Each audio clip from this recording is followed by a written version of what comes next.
Guys ये सारे flower आपको सजावट की दुकान पर आसानी से मिल जाएगी। मैंने 1 रुपये प्रति पीस मार्केट से परचेज किया और टोटल मैंने 12 पीस खरीद करके लाया। इसमें हम एलईडी बल्ब को लगाएंगे। देखिए मार्केट से हम कुछ एलईडी बल्ब को भी खरीद करके लाया जो हमें 2 रुपये प्रति पीस परचेज हुआ है। और देखिए ये 7 कलर का जलता है। इसको हम जला करके बता रहे हैं बैटरी से कितना सुंदर लग रहा है। और इसका ये छोटा वाला लेग दिखाई पड़ रहा है, ये हमारा निगेटिव होता है और ये बड़ा वाला लेग पॉजिटिव टर्मिनल होता है। ठीक है, तो चलिए हम क्या करते हैं, इसको फ्लावर में फटाफट एडजस्ट कर देते हैं।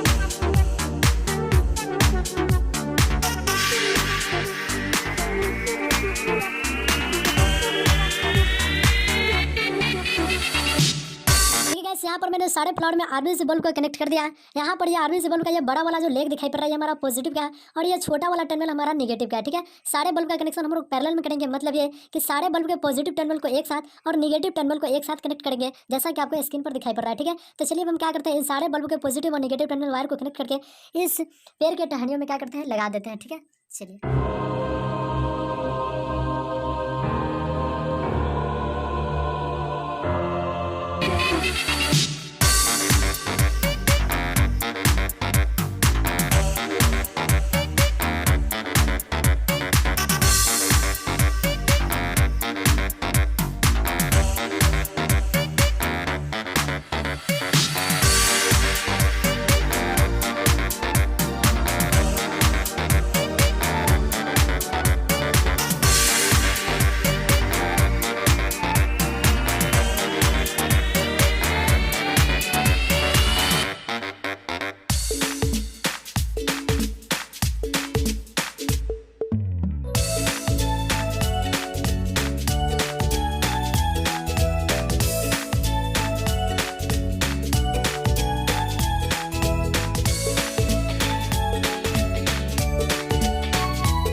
देखिए गाइस यहाँ पर जितना भी वायर आपको दिखाई पड़ रहा है सबको फेविक्विक से इसको अच्छा से अरेंज कर दिया है। और यहाँ पर देखिए कितना सुंदर लग रहा है। अब देखिए नीचे यहाँ पर आपको ये दिखाई पड़ रहा है, ये जितना भी ऐठा हुआ वायर दिखाई पड़ रहा है ये हमारा ऐठा पॉजिटिव का है। और यहाँ पर जो ये वायर आपको दिखाई पड़ रहा है ये सीधा वाला वायर ये हमारा निगेटिव का। सारे निगेटिव वायर को एक साथ और सारे पॉजिटिव वायर को एक साथ कनेक्ट कर देते हैं। ठीक है, तो चलिए फटाफट कनेक्ट कर देते हैं।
गाइस वीडियो के डिस्क्रिप्शन बॉक्स में एक इंपॉर्टेंट नोट दिया गया है, प्लीज आप लोग उस नोट को पढ़ना ना भूलें। आप डिस्क्रिप्शन बॉक्स में जाए और उस नोट को अवश्य पढ़ें। धन्यवाद।